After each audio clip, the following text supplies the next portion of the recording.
LG 1.5 டன்ரா இது packing பண்ணியிருக்கு. எல்லாமே வாட்டர் வாஷ் பண்ணி செக் பண்ணி வச்சுருக்குடா. ஓகேங்களா, அது வந்து பிரிக்க முடியாது. அதனால் மிஷின் காயில்லாம் ஒன்றும் பிரச்சனை கிடையாது. இங்கே வரும்போது செக் பண்ணியே எடுத்துகிட்டு போகலாம்.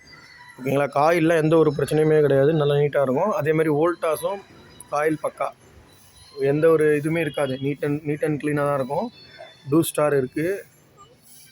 அப்புறம் டைக்கின்னு இதுவும் ப்ளூ ஸ்டார் 1 டன் இது. அப்புறம் வோல்டாஸோட அவுட்டோர் இது, Panasonic outdoor, blue star outdoor. இது ஓ ஜென்ரல் 1 டன்னுக்கு.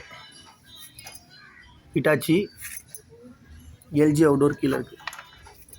ஓகேவா, இது டைக்கின் 1.5 டன்னு.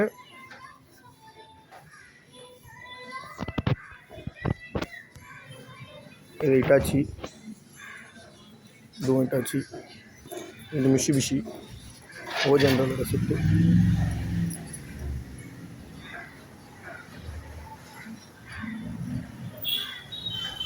பேனசோனிக்